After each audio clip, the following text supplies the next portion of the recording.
Hi everyone, welcome to my first video on this channel. My name is Jake. Today I wanted to touch on my view on proper revenge, what true justice looks like, and how justice seems to work in this world. And I want to put emphasis on who you're becoming as, of your soul, and also, um, you know, regardless of whether or not you're religious or not, there's some validity to the quote, "What will it profit a man if he gain the whole world but lose his only soul?" So we're going to try to put some emphasis on being the one who goes first, taking the lead, and what true leadership looks like.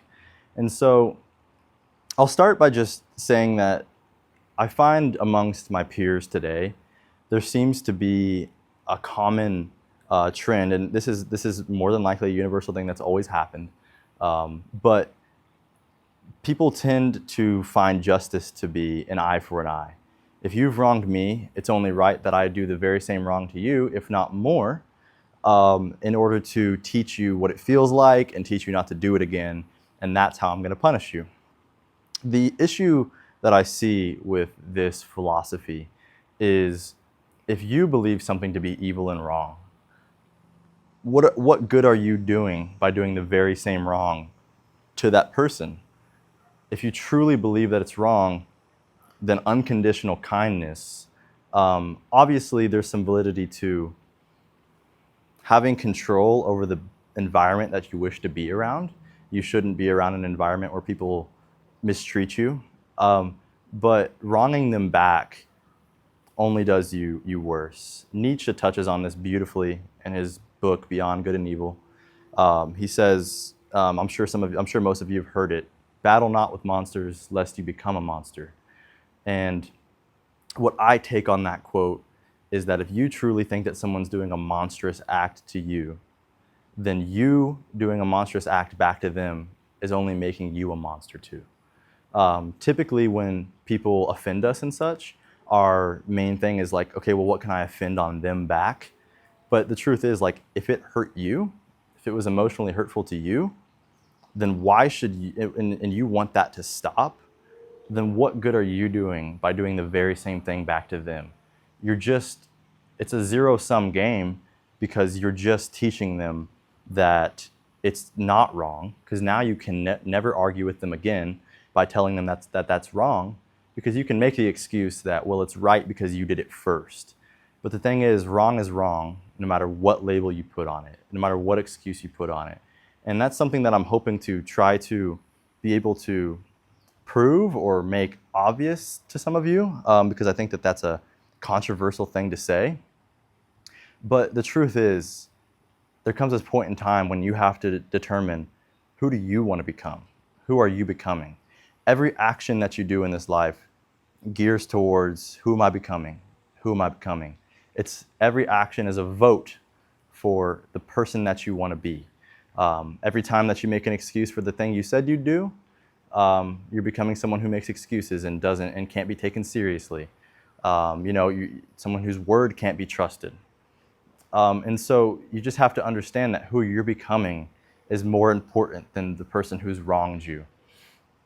And so a book that highlights well on this is The Count of Monte Cristo, if any of you are looking to see this absolutely played out in terms of true justice. And in regards to the argument of who you're becoming, rest assured, what true justice looks like is that the person who's wronged you, if they have goals to be a good and kind person, they will die by the very same sword that they take upon. If they're the cruel one, if they're the cheater, the stealer, the liar, the offender, they will be punished for that based on the people who choose not to be around them, based on the opportunities that they don't have put in front of them because of the person that they've become. It will come to fruition. If you're a religious person, true faith is understanding that the God that put you here has constructed the world in such a way that if you do what's right, if you do the next right thing, then good will come from it. You will become good. Your reputation will precede you. And if you do bad, bad will come from it. It's built like a machine in that way. C.S. Lewis was the person who actually put that idea first in my head through his book, Mere Christianity. On this channel, I really want to put heavy emphasis on the fact that I'm only 21 years old. I definitely stand on the shoulders of giants for the wise heroes of the past who have already figured these issues out. We just need to take the time to listen to them and see what they're trying to tell us.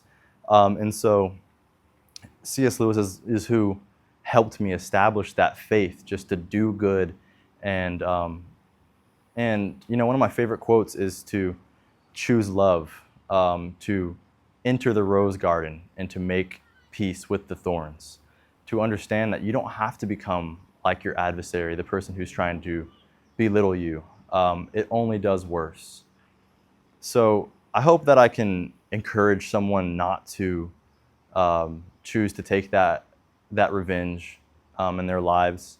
So I hope you enjoyed my first video on the channel, and I really look forward to providing some insight on what some of these beautiful people of the past have to offer.